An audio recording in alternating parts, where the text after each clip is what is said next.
ब्रह्म ऋषि श्री देवराह बाबा परम अहिंसक थे।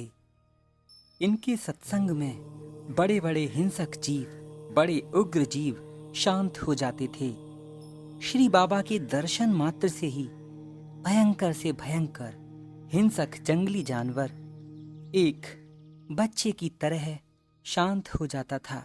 उग्र और हिंसक जीवों को शांत, अनुशासित तथा अहिंसक प्राणी के रूप में देखा गया सिर्फ श्री देवराह बाबा के पास।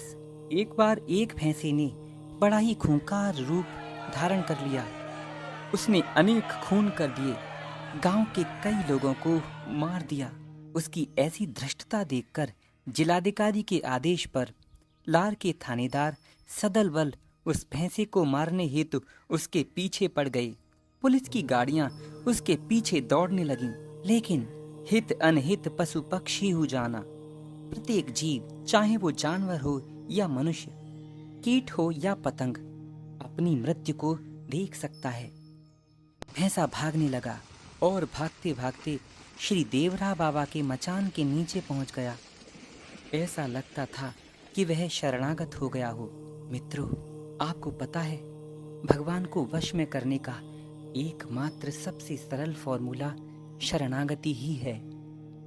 भगवान श्री राम जी ने रावण को भी कई बार शरणागत होने के लिए कहा।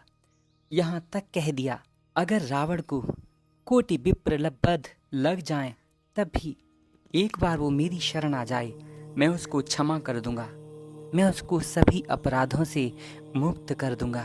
भगवान श्री कृष्ण जी भी यही कहते हैं, सर्वधर्म परित्याजः मामेकम शरणं व्रज।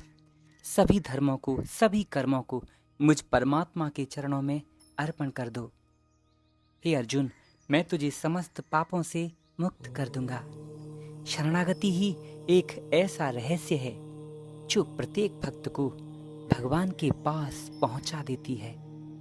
पापी से पापी व्यक्ति भी भगवान की शरण होने पर सभी पापों से मुक्त हो जाता है एवं भगवान की अभय कृपा को प्राप्त कर लेता है।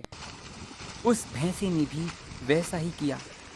भागता भागता श्री देवराह बाबा सरकार के मचान के नीचे पहुंच गया। ऐसा लगता था कि वो शरणागत हो गया हो। श्री बाबा को दया आ गई। उन्होंने थानेदार से कहा कि जिलाधिकारी से बोल दो, बच्चा अब भैंसे को मत मारो, ये अहिंसक हो गया है, अब ये शांत हो गया है, बच्चा अब ये किसी को नहीं मारेगा। और बाबा ने उस भैंसे को डांटते हुए कहा, मूर्ख, तूने पूर्व जन्म में ऐसे कर्म किए कि भैंसे की योनि को प्राप्त हुआ है। अब इस जन्म में क्या करना चाहता है, क्या भोगेगा तू?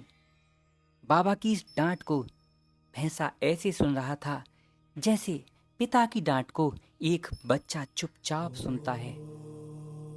वो भैंसा बाबा की आज्ञा को शांतिपूर्वक सुन रहा था और जैसे मान रहा हो, वह बाबा की कृपा प्राप्त कर गया।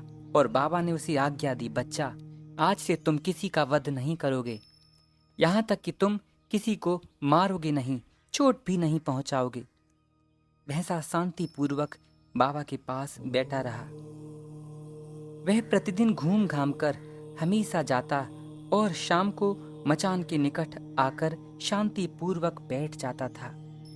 लोग मारते भी थे तो अब वो सींग भी नहीं हिलाता, वो किसी से कुछ नहीं कहता।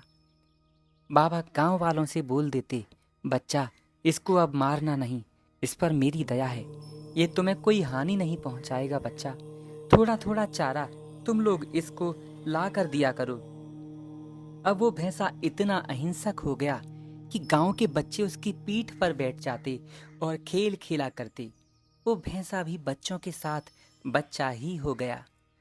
वो परम वैष्णव भैंसा बन गया था, सिर्फ श्री देवराह बाबा सरकार की असीम करुणा से।